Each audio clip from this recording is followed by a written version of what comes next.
Hello everyone, and welcome to the new episode about editing with Darktable. In this episode, I would like to present you a new module that we will have in the next version of Darktable. And this new module is called AgX, and like filmic and sigmoid that we already have in Darktable, is designed to compress the wide dynamic range of the scene to fit the dynamic range of the display.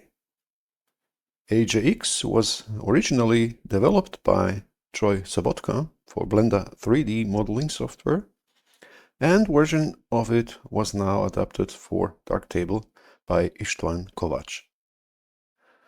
The name AgX is a direct reference to silver halide, the chemical compound used in traditional film photography, and just as film smoothly desaturates and loses detail in overexposed areas, AgX is designed to handle that very bright overexposed colors in a much more natural and photorealistic way.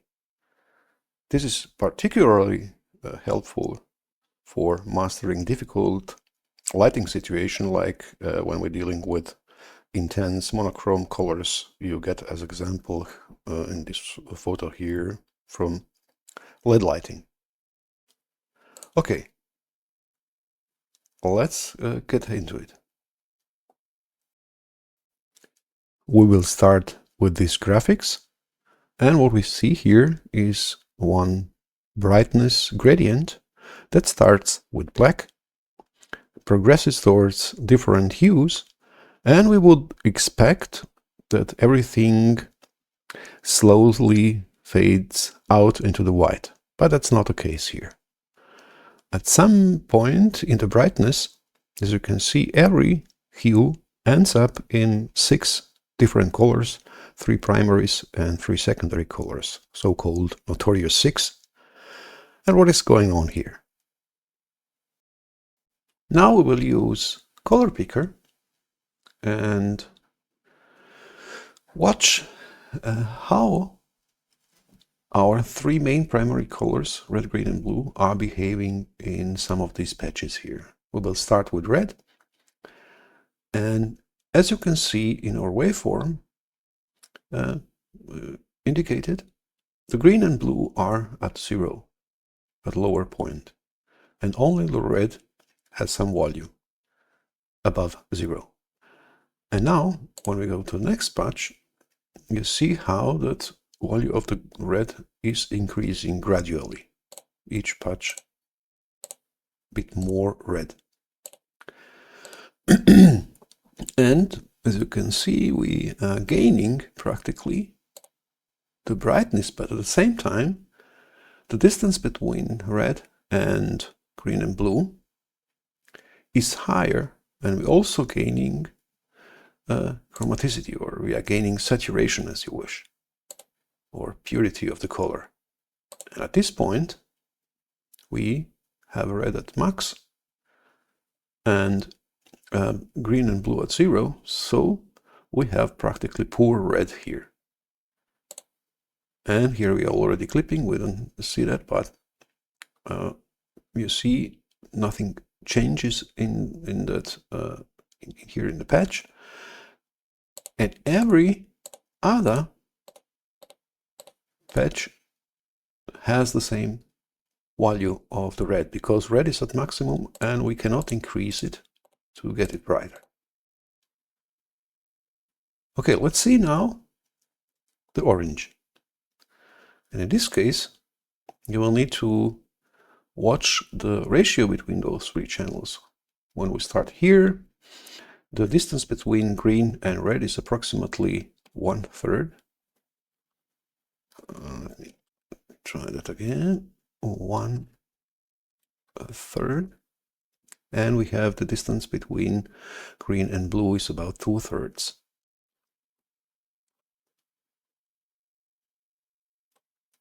And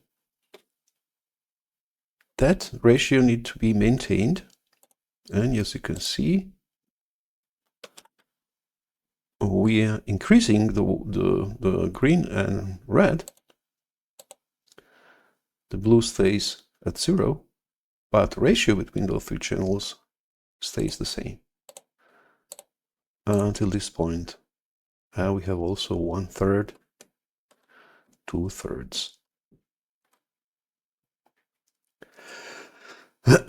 And now,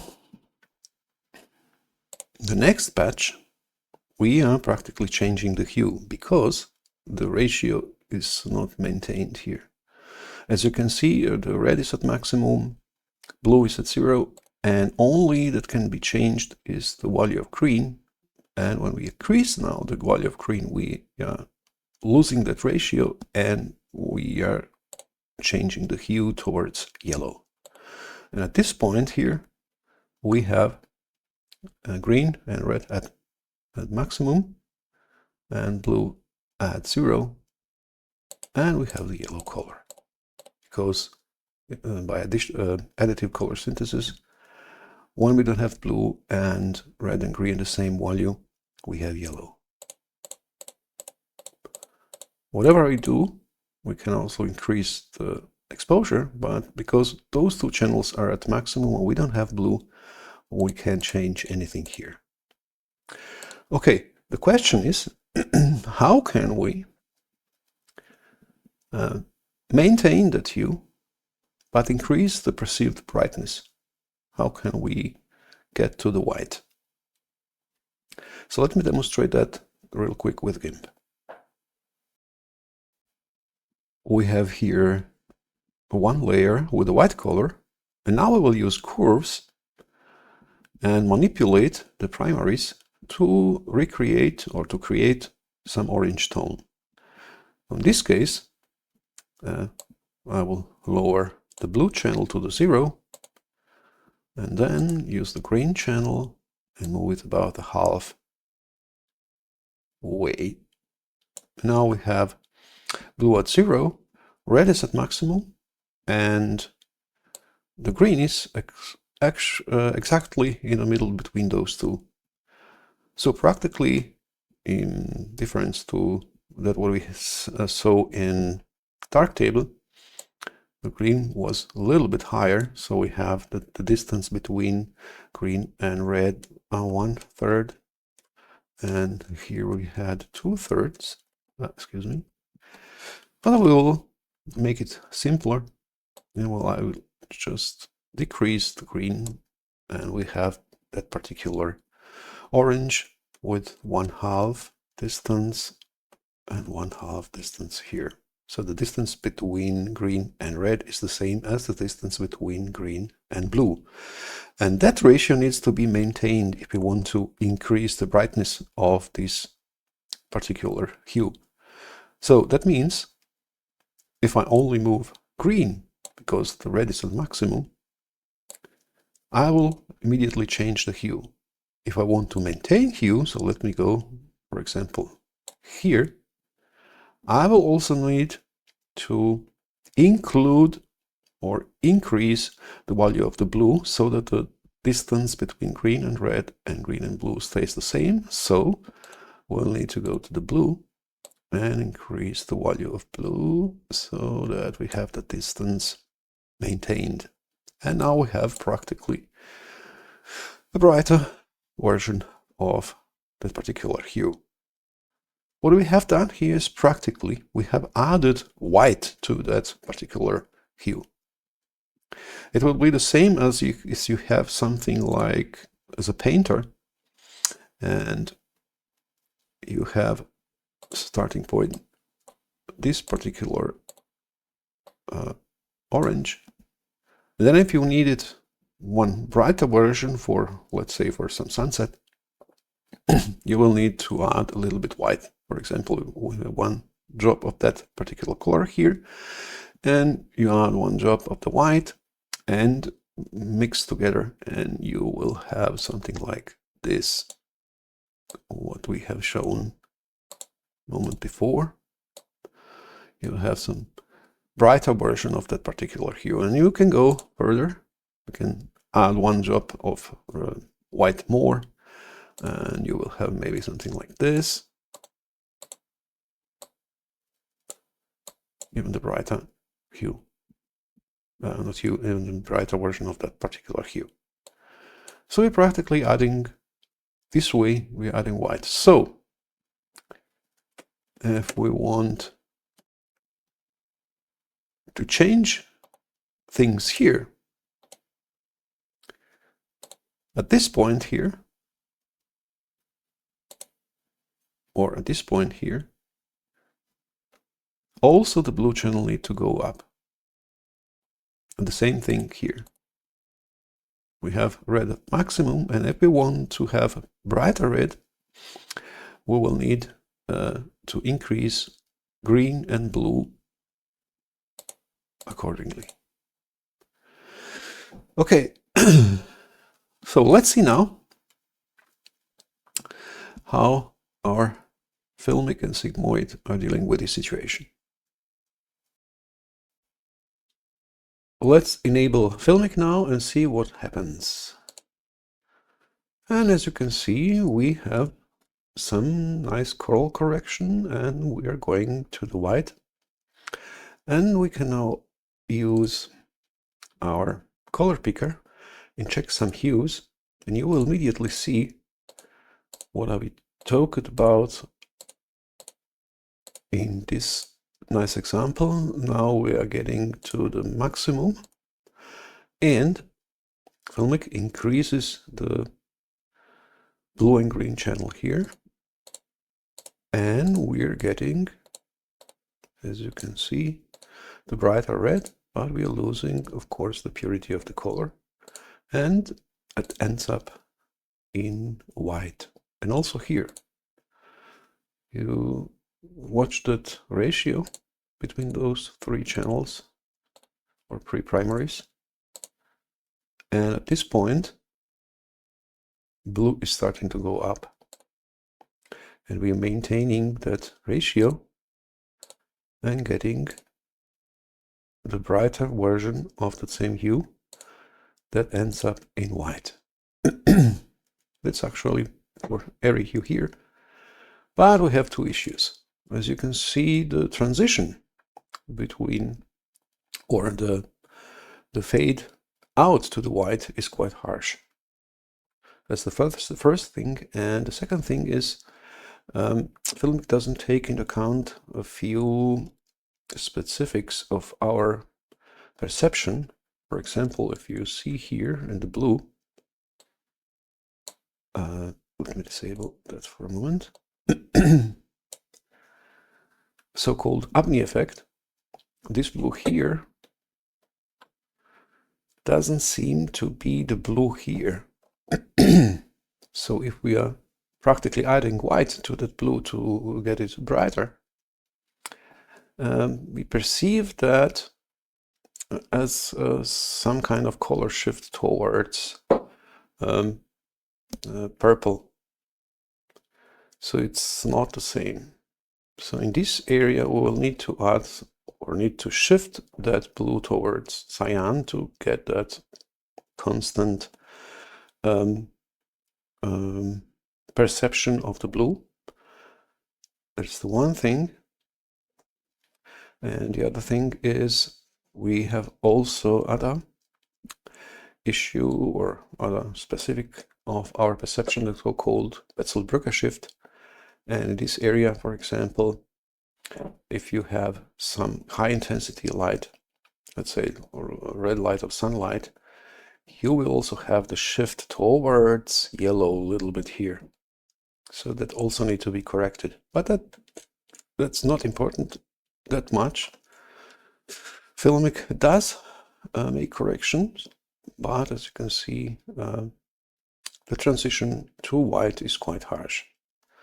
So let's see how sigmoid deals with this situation. We will now enable sigmoid and see what happens. And with this default setting of sigmoid, we have some color corrections. As you can see, the hues are corrected, but we are not adding it in white. So we need to do something to get that fade off, or fade out into the white. And we have that option here. We have the primaries, which can we use to exactly to do that. So we can now use attenuation slider for each primary and increase it. And as you can see, now we have that control towards white and how far or how quick we want to go to the white. You can increase it and decrease it to our liking. And what you also can do, let me do this about here.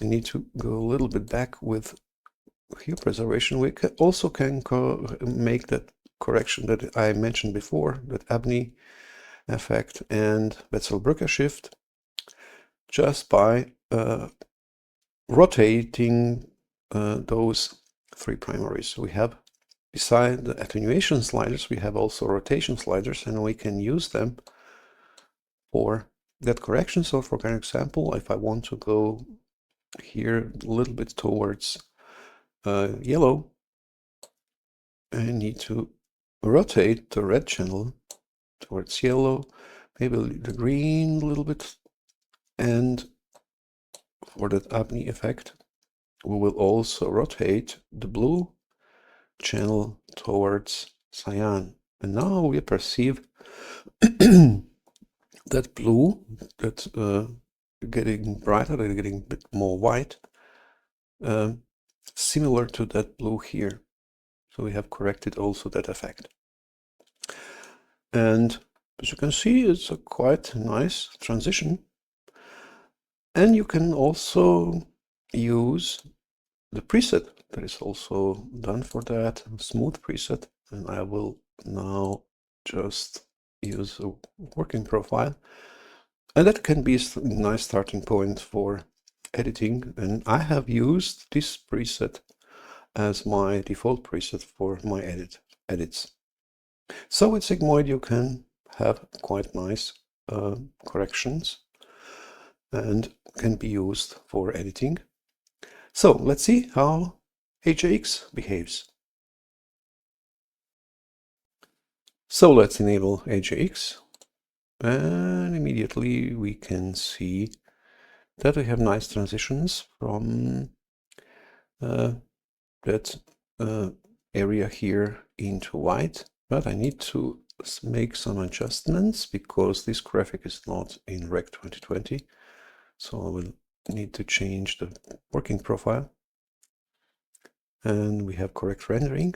And as you can see, just with that default setting, we already have those corrections that we would expect to have. And as you can see, we have here a bit more sliders. We can also manipulate the primaries. By the way, the idea behind that primaries manipulations in sigmoid comes from AgX. And now we have AgX itself here, and we have a bit more options that can be used for improvement of the colors. So we have the primary slider, attenuation slider, and rotation slider before tone mapping, and we can also, after tone mapping used to make some additional improvements. For example, when we start from scratch, let me use unmodified version and also working profile. We'll have similar situation like sigmoid without attenuation. And now we can use attenuation slider and do similar thing that we have done with sigmoid. I don't know, real quick. We do that corrections, and because we are losing a little bit of purity, or we are losing the saturation in this area, now we can use the primary sliders after tone mapping to improve that. So I can boost the purity for red the same amount that we have used for attenuation and also for green and blue. And we can also make another other changes, for example, rotation, reversal, so on. We'll talk about that a little bit later, but that is actually the most important part of that module, because now you will be able to adjust the colors to the particular scene without much difficulties. So that's enough abstract talking with these graphics. Let's see how AgX deals with real life photos. We will start with this one because it's quite difficult, and as you can see we have a ton of issues. So let me take a snapshot first, and we have here a sunset, and that issues with the colors that we have mentioned before, that we have also seen in our graphics here. The orange ends up in yellow, which is wrong. And additional to that, you can see orange ends up in yellow. In addition to that, we have also quite high overexposure, and we are losing key informations in here in red and green, and here in all three channels. So it's practically quite difficult scene to deal with. And now let's see, compare a little bit our three different tone mappers. Let's start with filmic and see how the filmic deals with this scene. When we enable filmic, you may see he makes nice color correction, but doesn't take account that Betzel-Brücker shift. So we, instead to have a little bit yellow around the sun, we have that salmon magenta or whatever, which doesn't look good. And also the transitions are not nice and soft between the colors. And we don't have much possibilities to try to recover it. We can use some other versions here and see older version and see if we can improve that in the filmic itself, but it will be quite difficult. So we will need to use other modules to deal with the scene like this. Okay, let's see how sigmoid deals with this. Now we can enable it. And similar to the filmic, the default version without any adjustments of primaries, and also with hue preservation. So let me go a bit down with hue preservation. Have also corrected the hue, but doesn't take into account that much that Betzel-Brücker shift is one thing, and second thing, we need also some other color corrections, but we have base primaries that we can use to improve that, or we can immediately start with smooth preset, and that looks much better. Now when we increase the contrast, the scene is much better. Let me compare that with this.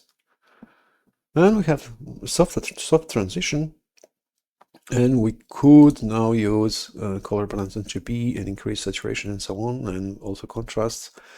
But you have practically not bad starting point with sigmoid. Okay, let's see how the AgX deals with this scene. Let's enable now AgX, and at first glance doesn't look that much nice, similar to the sigmoid at the beginning. But now when we increase contrast here, and also shoulder power, so that we have the contrast a bit more higher in the highlights. We will talk about that later. And I can also improve the saturation. And look at that rendering. Just with AgX, we are able to deal with this kind of scene without any problems. And if we increase exposure, for example, the nice transition or not as nice fade out towards white stays the same. So we don't have any color or color issues, and we have that nice soft transition towards white. Exactly what we want to see. And this scene, for example, can also darken, and we have nice sunset. So as you can see, it is quite nice improvement just with one module. Okay, let's see another example. Here we have our next example, and as you can see, is quite similar to the first one. We have some overexposure in the highlights and issues with the colors, and our main subject, the woman here, is quite dark, and we have that backlighting situation. So let's see how can be this kind of scene improved with AgX, or how the AgX deals with this kind of scene. So first thing what we need to do, I will now enable clipping indicator, and I'll increase the brightness about there, and enable AgX, maybe a little bit higher with the brightness like that. And this has immediately improved the highlights area, and now we can increase the contrast, not that far here, and maybe that, just one nice quick retention. Don't want to spend too much time when need to talk about those sliders, and we're good. Now you can see the difference between that starting point and final reduction, and we don't have any color issues. We have nice sort of fall off into the whites, and nice colors and contrasts in our main subject. So it's quite nice just with that one module. Okay, the next example. Here we have a concert scene with quite intense LED blue lights and red lights. That means we have here out of gamut colors. As you can see, we have quite a few issues that needs to be corrected. And I have already used this photo in one of the episodes about sigmoid. Now we can compare again real quick all three tone mappers, and we can start with filmic. I think I will disable that clipping indicator for a moment. Now we start with filmic, we can't have that nice rendition, so we will need to deal with other modules, because in filmic itself we can't do that much. So we need gamut compression, and maybe also using the primaries module and whatever. But with filmic it would be difficult to deal with this scene. Sigmoid, with his default preset has also difficulties, but we can immediately use smooth preset, and now we can, if we need, readjust a few things. We can increase the attenuation and so on, and we have practically quite nice rendering of that scene, because we have used those primary sliders for that correction, and we can immediately have nice improvement here. So let's see how the AgX deals with this. And as expected, immediately a nice improvement. We don't need to do much, but what I can do, I can, for example, I would like to have a bit more light intensity here in the blue area, in the blue LED lamps here. So I will attenuate that area a little bit more. Maybe accordingly increase the purity or blue purity boost after the tone mapping. And I think we need to use sRGB here because our color spaces, display color spaces sRGB. And now we can improve a little bit contrasts, maybe something like that. And voila. And we're done. A nice, quite saturated rendition of that concept scene. It was quite interesting how, although we don't have much saturation here, but we have that gradient towards the blue. We have that impression of the high intensity blue light. That's quite interesting for me.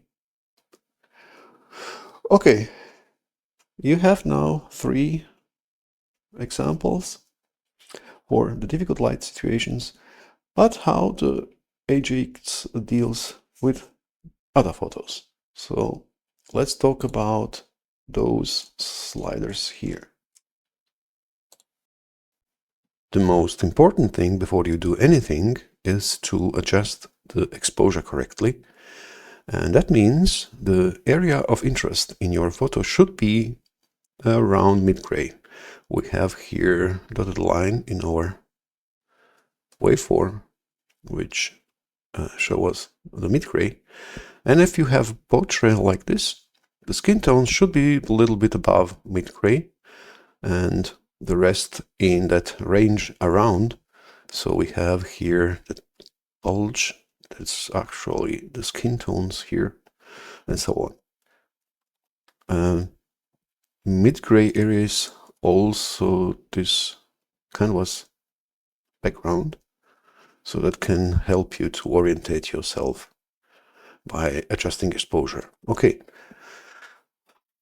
we have here a nice exposure adjustment, and we can now use AgX for further editing.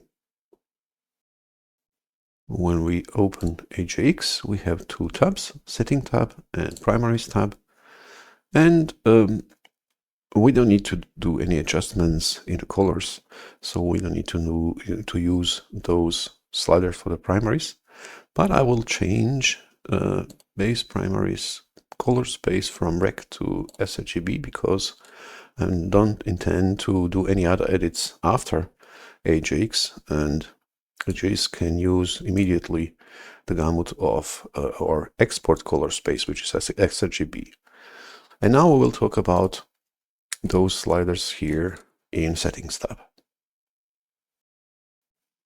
Settings tab looks quite intimidating with tons of different sliders, but when you go a little bit deeper into them, you will see they are easy to understand and quite useful.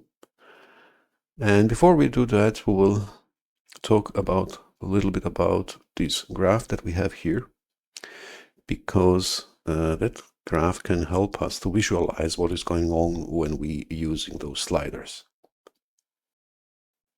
What we see here horizontally, that is our input color space, which is linear, and on the vertical axis we see the target color space where the gamut compression takes place. And the way the AgX works is after those initial color adjustments here, primaries and otherwise that we don't see, it applies a logarithmic encoding for gamut compression, and it looks like this approximately.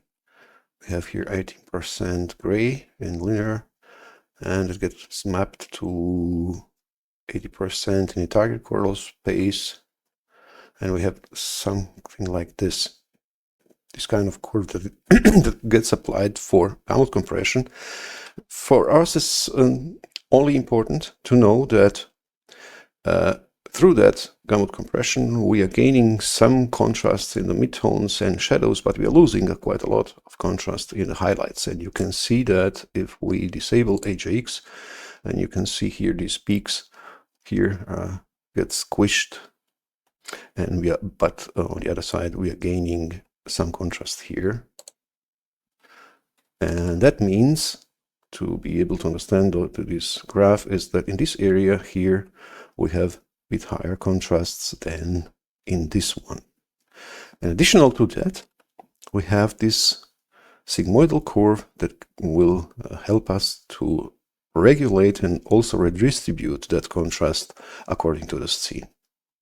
Okay, let's move sliders now.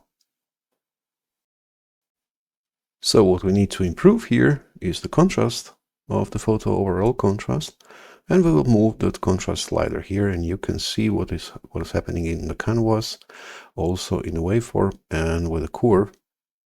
Now we will increase the contrast. Let's say about there. As you can see, the curve around the midpoint gets steeper, and we are gaining contrast there. But because of that compression, we don't have enough contrast in the highlights, so we need to increase the contrast a little bit there in this upper area. And to be able to do that, we will need to shape this upper part of the curve to get steeper in that area, so that we have this linear part bit higher. And we can do that with shoulder power, because it's shoulder of the curve. And I'll go a bit near to the skin tones. You can see, and also here, how we improve the contrast there just by moving shoulder power function or slider, before and after. And maybe just a touch of toe power. Toe is the bottom part of the curve. We can do the same, but because of gamut compression algorithm or the log encoding, we already have a good contrast there, so we don't need to go too high here with the values. Just a touch. And we're done. I think also a bit too much. And we have finished editing our photo. So those three sliders are actually most important sliders that you will need to improve your contrasts. Now let's talk about now other two sliders that we also have here by basic parameters, that pivot input shift and pivot target output. We will use this photo for demonstration of those two sliders. And first, lens correction, denoising, and also I need to improve the exposure or the brightness of the photo. So let me do that real quick. So we're moving a little bit. Oh, that's too much. Let's say about there. Now we have the skin tones a bit above the midtones. And then we can proceed like in last example. We will increase the contrast around that pivot here, and maybe also increase the little bit contrast in the highlights by moving the shoulder power. And we are actually good. Top power I think we don't need to use, because we have enough contrast in the shadows. Okay, and now let's see what happens when we move those two sliders pivot input shift and pivot target output. With both sliders, we can additionally make some correction in the brightness of the photo. We can use pivot input shift, which is practically shifting the mid-gray of the input color space, or we can use pivot target output, which is the shifting of the mid-gray in the target color space. So let me demonstrate that. Let's try first use pivot input shift and brighten a little bit the image. So I will move that a little bit toward left, let's say about there. And then we have additionally brightened the photo, similar as if we have used exposure, but we can do that here. And there is a difference which one we use. So I will now use the snapshot, take a snapshot and bring that back to the 0. And I will try to have the same exposure by moving the mid-gray of the target color space. And now I will use pivot target output, and you will see it moves up. And I will try to approximately to have the same brightness in the skin tones. And you can see we have some difference. And because with both, we are shifting also our curve.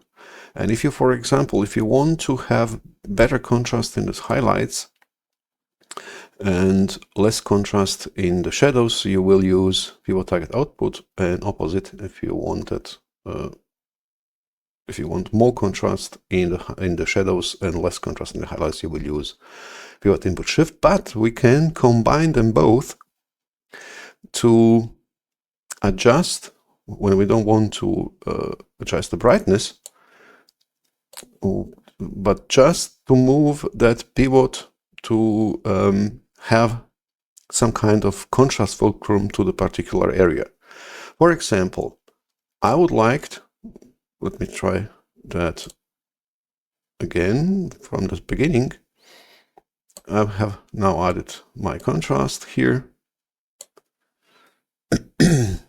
And I would like to have the most contrast in the skin tones. Now I can use this color picker here and choose that particular area. And now with this color picker, we have moved the pivot of the curve without changing overall brightness to that particular area. As you can see now, we have the highest contrast in the skin tones, but the lowest contrast in the shadows, because we have moved that pivot without changing overall brightness. That is quite a nice function, because here now I can increase the contrast even more without losing the details, for example, in the shadows. Let me give you one more example for that. Here we have a nice scene with the children playing outside, and I will now increase the brightness of the scene just a touch, maybe like there, like this, and use AgX and increase the overall contrast here. But as you can see, the children are in the quite darker areas, and I would like to have the contrast more in that area where the children's face is. So let me take a snapshot, and I can use that picker and choose that area. As you can see now, we have shifted that pivot towards blacks or towards the darker grays, and we have the highest contrast there. When we compare that with this contrast we had before, you see how the contrast is shifted from mid-gray towards shadows, and we see a bit more details with the children here, but we're losing the contrasts in the highlights, which is good because we don't want the other areas around the children to distract us that much. Now we can improve that contrast that way. Now we can use, for example, color balance RGB and increase the saturation, and we have a nice children playing scene. Okay, let's see what other sliders are doing. Here we have nice desert scene, and we would like to increase a little bit contrast here. Before we do that, we will need to improve a few things and also increase the exposure. So let's say about there, maybe a bit less. Now we can use AgX and try to increase the contrast here. So we can use contrast slider because the dynamic range is quite low. We can go quite high here with the contrast, and also use shoulder power and toe power. But still, we're at max here. We can't change anything. We can with those sliders, but we will talk about them a little bit later. But in this case, as you can see, we have a little bit room up and down in the dynamic range. We would like to improve that, use that room, maybe to gain a little bit more contrast in the highlights, for example. And for that, we have these 3 sliders here in input exposure range. And for those who have already used Darktable, you should be quite familiar with those sliders because the same sliders we have here in filmic. In scene tab, white relative exposure, black relative exposure, and dynamic range scaling, so practically copy. But the algorithm between filmic and AgX is different, so we don't have the same results. But we can use them and see what happens. So what we can do, for example, I want to go to the edge of the dynamic range, and I can now, in the highlights, and now can use right relative exposure manually and trying to find the edge. Now we are clipping here, so back, or I can use color picker for white relative exposure. I can use color picker for black relative exposure, and now we are practically widen our dynamic range. Or I can use this picker here and regulate both.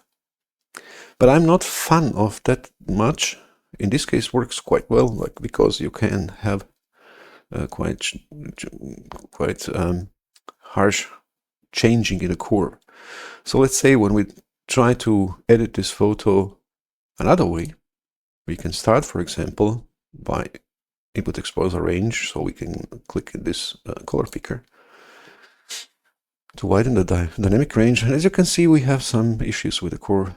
We have that orange warning that we have inverted the curve practically.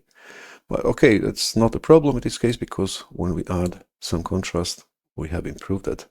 So it's not the issue. But you need to be careful how far or how you want to use that. It could be in cases like this here can be quite useful. But in the most cases, actually, you won't need that. Okay, let's try one more example for these 3 sliders. We will use now this photo for that second demonstration, and I would like to improve or make some corrections. And I would like to have here a quite nice high key version of this photo, because the most important part are those 2 women in the wedding scene. And we want to focus on that. So I will increase the exposure quite a lot. Let's say about there. And we are clipping here in the highlights, but that's not a problem because in AgX we now can use white relative exposure to bring that back into the gamut. We're practically compressing them a bit more, the highlights. And what I only think that I need to do is to add a little bit contrast, overall contrast. I don't think we need to touch anything because we want that soft fall off in the highlights. And it's nice. We don't need to do anything. It's a nice way to have also photos, for example, with high key photos. So let me see before and after. Let's start here and compare those. Okay, so we have few more sliders to talk about. Here we have again a nice portrait, and we can make some corrections, and I don't think we need to adjust exposure because it's already quite nice. So we can go to the AgX and immediately start to adding contrast. Oh, that's too much. Let's say about there, because this photo has already enough contrast from the beginning. We don't need to add that much. And now we can use shoulder power to increase that contrast also in the highlights. And we have now skin tones, but I would like to improve a little bit the contrast also in the shirt of the woman. And we have a little bit room. We could use white relative exposure, but what we also can do, we can shift the shoulder itself.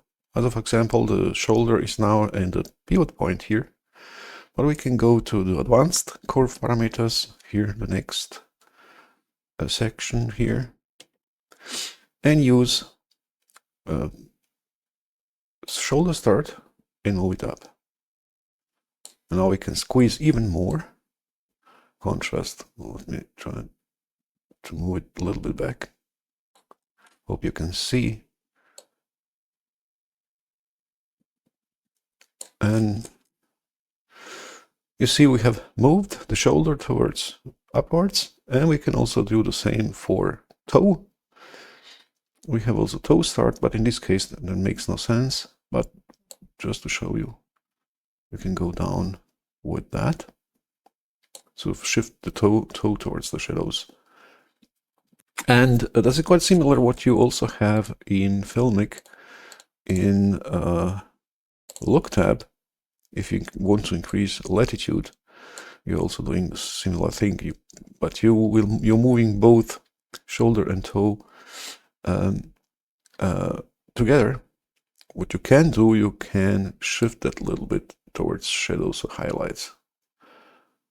But in our case, we have the possibility to do that individually with those sliders, shoulder start and toe start. That can help you in some situations to gain a bit more contrast if you need that. Okay, we have target black and target white. Let me show you one example for that.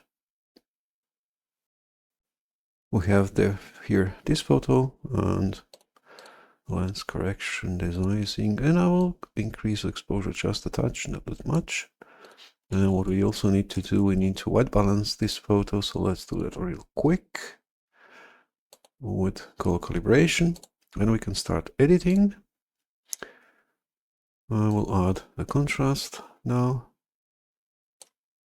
and also shoulder power so that we have a bit more contrast in the highlights. But I will also go crazy with toe power.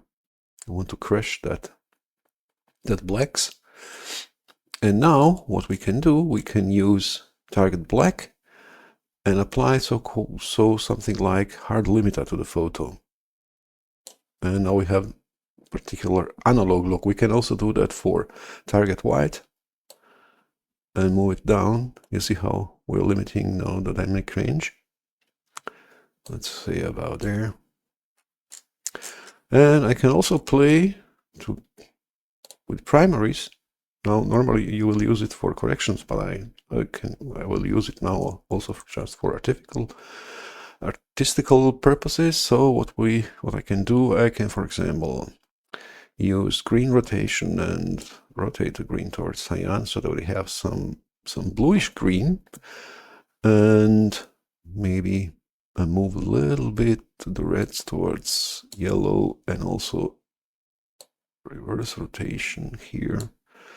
And I will attenuate the greens so that we don't have that much saturation of the greens, and increase purity of the red, and maybe decrease the red attenuation so that we have practically the red quite dominant here. And we have now just with AgX interesting analog artistical look. We can improve that a little bit with contrast equalizer. Let me move just a little bit, or remove those coarse local contrasts. And I think we can use tone equalizer just to bring back those mountains that have been lost through that contrasts. Just a little bit. Increase the midtones here, yeah.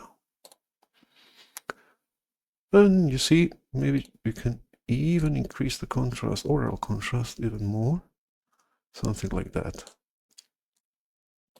And now we have some kind of look that we have made with AgX. Let me start. Where do we start? Here, denoising. And last step. So we have some kind of analog look. Okay, another sliders.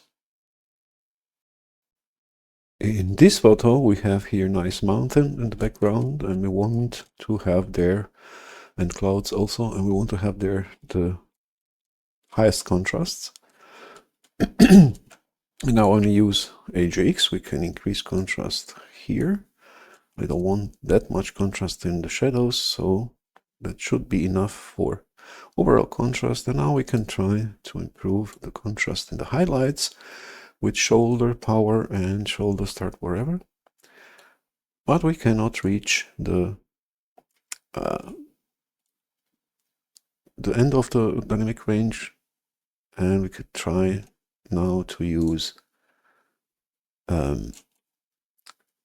wide or input exposure range, but still we have the issue that the curve is now looks like this, and we cannot increase, although we don't have power, shoulder power, or we cannot increase the contrast more because of that shape. What we now can do, we can go to the end of the advanced curve parameters and use the gamma to improve that a little bit. Now when we move the gamma up, we are shaping the curve differently. As you can see, we are practically also gaining a little bit contrast in the highlights, but we are clipping the shadows. Now we can go back and try to improve that with black relative exposure, but in this case we have now possibility to increase the contrast even more. We can now move our shoulder start and shoulder power, and we gaining quite a lot of contrasts in the mountain. But that is only, I won't suggest to use it always, because it can in many cases crash the shadows, and you will need to play around with black relative exposure and so on. And this function is actually also a part of the filmic, that is this hardness. And in filmic, it is we have that option auto adjust hardness ticked, and if we untick that in lookup, you will have that, which is quite similar to that gamma. And as in filmic, you can also have that option. So let's start from the beginning. Let's disable our adjustments, and we can also tick that. Here, keep the pivot of diagonal. That can help you to have that curve always diagonal, so that you then don't lose the options to use shoulder power or other or shoulder start.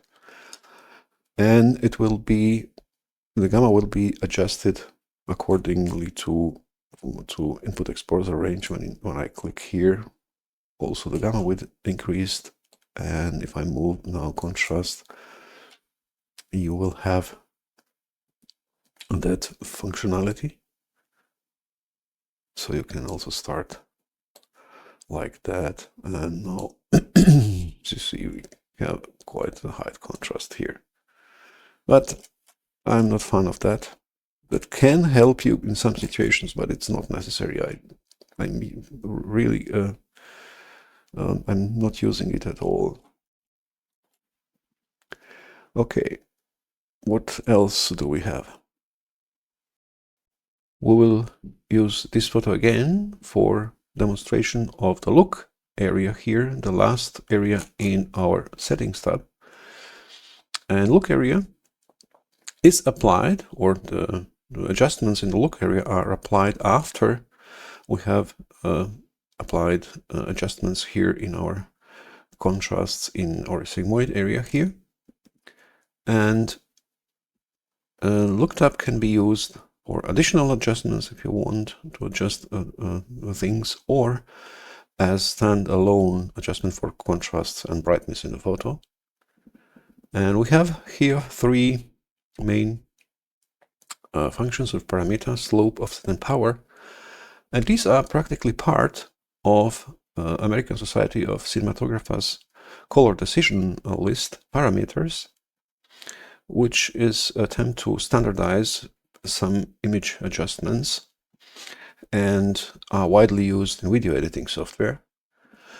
And I will now use GIMP to demonstrate what these three functions are doing. Now we will use curves to improve the brightness and contrast of the photo. We have the same photo here in GIMP as in a Darktable. And what we normally would do to improve the contrast and brightness in the photo, we will first try to set up the black point of the photo. And now we can go here and move it to set up the black point. And in Darktable, there is the function of offset function. And that differentiates a little bit from the color decision list offset function. Color decision list offset function would look like this. So we will practically move that diagonal curve up and down and increase and decrease the brightness, overall brightness. But in Darktable, offset function does not change the white point, so it moves like this. So first, what we want to do, you want to set up your black point, and then we can do the same in Darktable. Where is it? Here. So we need to move the offset a little bit down till we see the clipping, let's say about there. And the next thing what you would like to do is to set up the white point. And for that, we have slope function. And you will move it until you have the clouds in the white point here. So let's do that also with Darktable. About there, a bit less. And then we have power function, which increases or decreases the brightness in mid-gray, and that way influences the contrast. For example, we would like to add some contrast, and now we can move that up and down like this. Let's say about there. And repeat that also in Darktable. Now we can go a little bit down, let's say like this, and maybe readjust a little bit offset so that we don't have clipping. And practically we have improved the brightness and contrast in the photo just with those 3 sliders. Come on. So these are those 3 functions: slope, offset, and power. So with offset you will set up your black point, with slope you will set up your white point, and power function can be used to increase and decrease the contrast, because you're influencing mostly the brightness in the mid-gray. Okay, so this way you can only use, or in many cases you can only use look tab. You don't need to use this sigmoidal function. If you want, you can be really quick in some cases just to use the look tab. Okay, but we can also combine both. We can use those contrasts here and maybe make some additional adjustments with look tab, and I would like to demonstrate that. Here we have one more noise portrait, and we'll increase the exposure a little bit. Let's say about there. And I would like to change color space to sRGB so that we don't have clipping. And now when I increase the contrasts and also the shoulder power, you may see it looks nice, the skin tone looks nice, but we have quite too much darkness around the eyes here. And we can improve that. We can try to increase the brightness of the photo, which can help a little bit, but we are having done too bright skin tones. What we also can do, we can now use power function because it influences mostly in the midtones, and increase a little bit of brightness there, something like that. And now go back to our sigmoid thingy and increase the value of the toe power, and we have nice and soft skin tones, and we don't have that darkness around the eyes. We can increase a little bit saturation maybe, and we are good. But it's nice and quick adjustment that you can do with both with sigmoidal curve and also with look tab. Okay, let me show you one more example for that. Here we want to brighten photo a little bit because our model is in the shade. So we'll increase, well, let's say about there. Increase the brightness or exposure. And now we can use AgX and play with contrasts. Before I do that, let me first make some white balancing. Yeah, no. Okay, let's go back to AgX. So we have increased the oral contrast. We can now increase the shoulder power and try to gain a little bit of contrast in the shadows, but as you can see, we cannot reach the black point. Even if we now use the input exposure range sliders, you see how the curve, the shape of the curve gets bad. So we don't want that. But what I can do now is I can increase the black relative exposure to get a curve back, and now use offset function to adjust that black point about there. And in this case, we can use also sRGB color space and maybe go back with red purity boost. We don't want that much saturation. And we're good. Now we have a nice portrait. Okay. Now we can play a little bit with primaries. So this photo needs a little bit brightness. Let's improve that. I don't know about there. A bit less. Maybe denoising, lens correction. No. I like that vignetting without lens correction. And now we can go to the AgX and improve the contrasts. Increase the contrast here and maybe shoulder power. Ah, no. As you can see, it makes no sense. We want that soft highlights. But we can increase contrast in the shadows. Let's say about there. And now we can play with the primaries to give this photo some nice look. So practically artistically use primaries. In this case, I will like to shift the greens a little bit towards cyan. And maybe also here, as a first, before tone mapping and after tone mapping also a little bit. And I would like to shift the blues towards magenta, yes, so that we have that nice mint green surrounding. And of course, what we also need to do, I would like to increase the purity of the red, maybe decrease the purity of the greens, maybe also go a bit lower with red attenuation in sliders before tone mapping. And now we have a nice look. And I would like to improve that even more. I can now go to color calibration and regulate the brightness of the three primaries. So let's say I can tick on or enable normalized channels. And now I can brighten the blue, maybe darken a little bit the greens, and increase the brightness also in the reds. Let's say about there.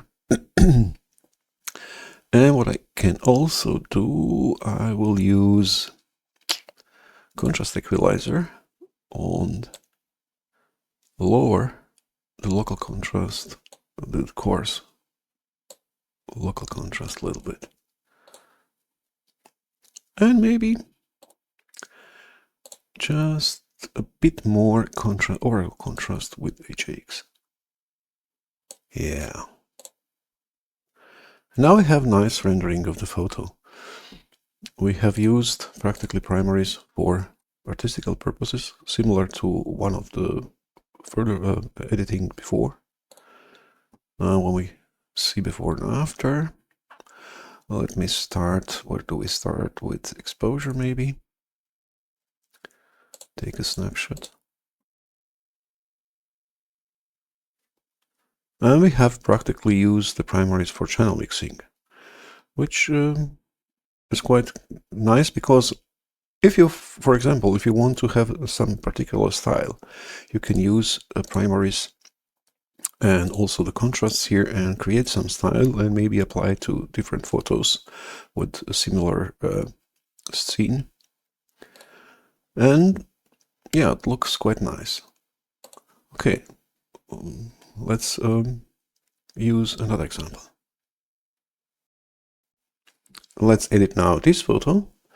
First, we will, I don't think we need to change anything or some white balance or something. We can immediately start with contrast. So we'll increase contrast, maybe also in highlights with shoulder power. And I will try to squeeze a little bit more with shoulder start. And I think we're quite good. We don't need to do anything else in this photo. But when we compare that photo with internal JPEG or out of camera JPEG, we see some differences. And I will argue our rendering is more realistic because you wouldn't expect, for example, pumpkin to change the hue over the brightness. So we're starting here with orange and ending up in yellow, which is not correct. But you may say, I don't care. I like that particular style. And how can I achieve that? Is there option to achieve that particular color look? And now we can try to play with primaries and to try to achieve that look. And before we do that, of course, we need to be careful, because if you want to try to copy or to mimic some kind of internal out of camera JPEG look, you need to be sure that you have one photo that is good, with good white balance. You don't want to apply some kind of style with color cast. And let's assume this photo is nice white balanced, and we can now analyze a little bit the colors. And the differences you see here, two people in the background. They're a little bit bluish, and we have also here the jeans, which are blue. And in our out of camera JPEG, these colors are a little bit more, I would say, violet. And that means we don't have poor blue here, but I will argue the blue is a little bit shifted towards magenta. And also the pumpkins are more reddish. So I will also say that the red is a little bit shifted towards magenta. For greens, I'm not sure, but I can think about that. The greens also need to be rotated. And I will say towards yellow. Well, let's see. Now we can go back to the AgX, and before we make any changes, I would like to change our waveform to the vectorscopic, and we can see the color corrections here, or color changes. And what I have forgotten before to explain what is how the rotation is taking place, we have three main colors: primaries, red, green, and blue. And with those sliders, we can rotate those primaries towards their neighboring secondary colors. For example, in case of blue, we can shift it towards magenta or towards cyan. Green, we can also shift towards cyan and towards yellow. And red can be shifted towards magenta and also towards yellow. So those rotation sliders are doing these kind of rotations. In our case, what we need to change, we will need to move the blue channel a bit towards magenta, and maybe also the red. I'm quite sure that we need to do that. But for green, I'm not sure. I think we should also move the green a little bit towards yellow. Okay, let's start. And in this case, I don't want to use this before tone mapping settings because we have here nice color corrections. We want to use after tone mapping primaries to play a little bit with those primaries similar to channel mixer. And now I can start with blue, so we need to shift the blue towards magenta, and we will use blue reverse or rotation and move it a little bit towards right. And I'm watching the blue areas here, and we are a little bit in that area now. But because we're practically channel mixing, if I rotate the blue, of course, all other hues will be influenced to have some blue, or other pixels with blue will also be shifted in other hues. And as you can see, we have now a little bit greenish look overall, but we want also to shift the red towards magenta, and we will use now red reverse rotation. and move it and towards magenta. Maybe not too much. And I think we are pretty close. Let me compare. Maybe we don't need anything else. Yeah, we are pretty close, but still, I think we need just a little bit more rotation of the green towards yellow. Just a touch. And I think we don't need that much red purity boost. Let me see about there. Okay, now we can compare it again. And yeah, we are pretty close. We're not exact, and that we don't have exact colors, but we are really close. And the primaries are not the best way to try to achieve that out of camera look. The best way will be to use lookup table, but you can come pretty close if you want to have some preset for your camera. And if you want that to do the preset, you now have those contrasts and also the colors. And now you need to see what kind of a model you have here in Maker. So we have here Sony as Maker, and model is ILCE and so on. And now you can store your preset, maybe call it Sony with model, and choose how to apply this preset to matching images. And then in first two areas here, you can type your model. That will be ILCE and so on, and Maker Sony, and maybe disable non-RAW format. And when you click OK, I don't want to do that here. Every time when Darktable recognize, when you import your photos and Darktable recognize that model and Maker, you will apply your preset for that particular model or your particular camera. And that can be a good starting point if you want to try to have some mimicking of that particular look. Okay. There are a few additional things that we need to clarify with usage with primaries. The first one, we have here option to disable adjustments. So you can compare your adjustments with initial state without adjustments. And what we also have different presets. First one is blend alike, and that is default preset for AgX in Darktable. But we also have smooth preset, which comes quite close to sigmoid preset of primaries. And of course, we also have the option unmodified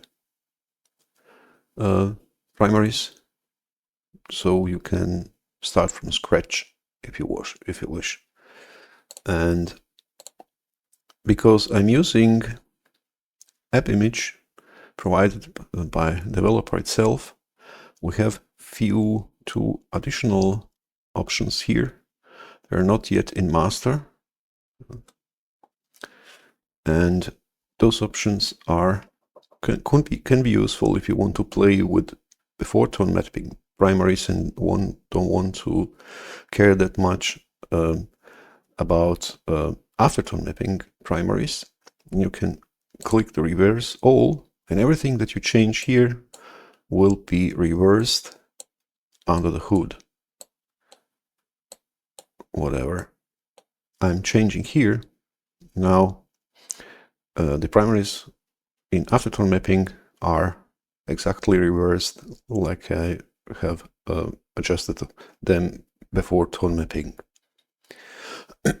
So you can play with these primaries and have exact reversion of those in aftertone mapping. But let's say I have found now nice adjustments for particular scene for primaries, and I would like to readjust, have the same reversal, but to be able to make some adjustments on that reversal. So I can disable that and click here, set from above, and now we'll have that same reversal, but in this case I can make some readjustments. For example, I can regulate the purity of the red with less purity or some, whatever you want to change. And one other thing that I didn't have mentioned, let me go back to blend like, is in settings tab we also have the last option in the look tab. Saturation is don't need to be explained. Hue preservation. That means if you, let's say we have this sunset and we don't want that much yellow here, so we can try to preserve original hue a little bit more. You can go to the 100% or to some extent, so you combine practically the original with those that you have made, those changes that you have made in the primaries. Okay, I think we have covered everything now. Before we conclude this episode, I would like to mention two important things. And the first is this module is still under development, and there may be some changes before it's realized. And if that happens, we'll talk about it in future videos. And second point is, normally I wouldn't make a tutorial about module that isn't yet available in a stable version of the Darktable, since you can use it, but I decided to make an exception here because the module looks quite intimidating with tons of setting options. And this way, when it is eventually realized at the end of the year, you will be able to see a few examples of how to use it after you have familiarized yourself with documentation, which should always be the first step.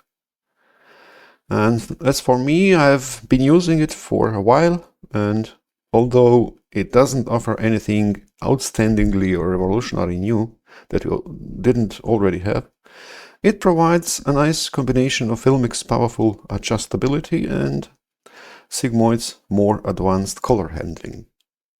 And I was able to edit my or use it for my professional work, and I must say I'm spending only half of the time for editing with this module, because I rarely need to use other modules and front of adjustments. Okay, so thank you for watching, and if you have some questions you can ask in pixel.us discussion forum or in the comment section of the video. Until the next time, bye bye.